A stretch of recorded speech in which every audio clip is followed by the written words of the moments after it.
Compound data structure.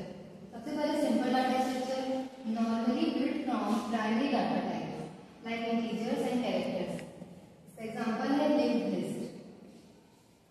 और compound data structure combining simple data structures in different way. मतलब कि compound data structure simple data structures को combine करना।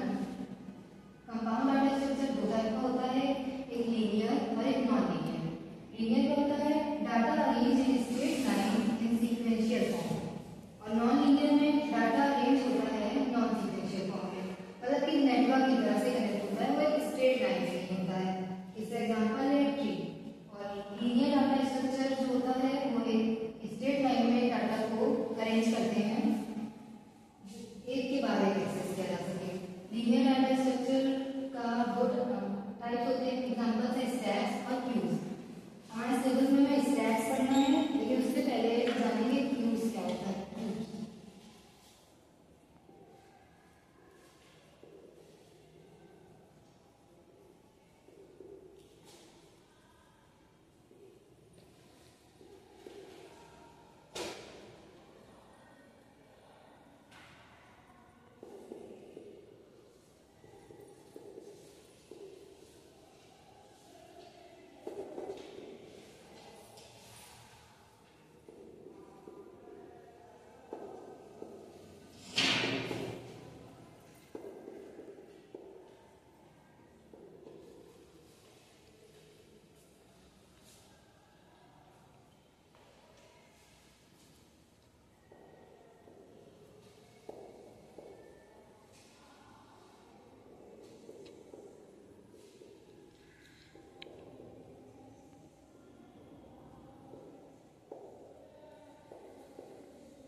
Fuse data structure.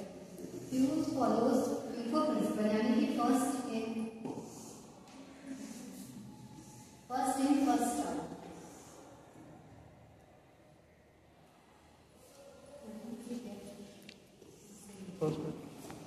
FIFO principle यानी कि first in first out. इसमें जो element सबसे पहले होता है उसे सबसे पहले एक्सेस करते हैं। यानी कि जैसे इसका एग्जांपल अगर समझें तो फिर वोटिंग के टाइम पे जब लोग लाइन लगाते हैं तो जो सबसे आगे होता है सबसे पहले वो वोट देता है, उसके बाद सेकंड, ऐसे लाइन से सब।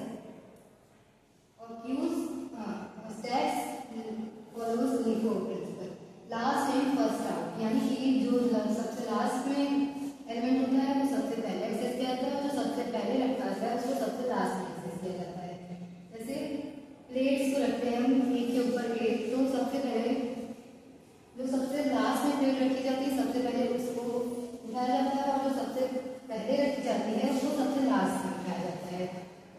स्टैक्स के दो ऑपरेशन होते हैं, एक इंसर्शन और एक डिलीशन। इंसर्शन यानी कि पुश, और डिलीशन में पॉप। पुश का काम क्या होता है? पुश में अपेंड फंक्शन यूज होता है और पॉप में पॉप फंक्शन यूज होता है। इंसर्शन के लिए इंसर्शन मतलब एडिशन ऑफ एलिमेंट होता है, और पॉप का मतलब होता है डिलीशन एलिमेंट को हटाना। जैसे अगर हम देखें तो एक स्टैक बनाने सबसे पहले तो ये इनपुट स्टैक,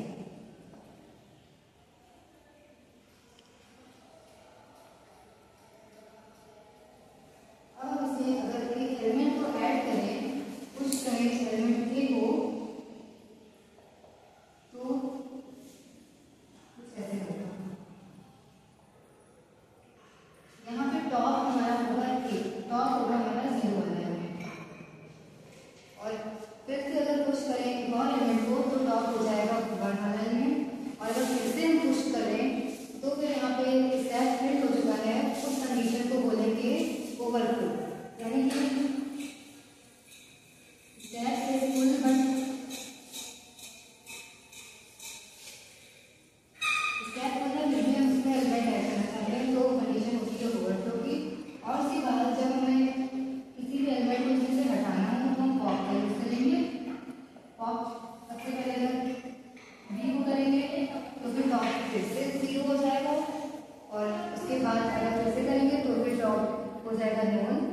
उसके बाद अगर फिर से करना चाहेंगे तो फिर वहाँ पे कंडीशन बताई जाएगी अंडर फ्लो की, यानी कि स्लैब एम्प्टी है फिर भी हम उसमें से एलिमेंट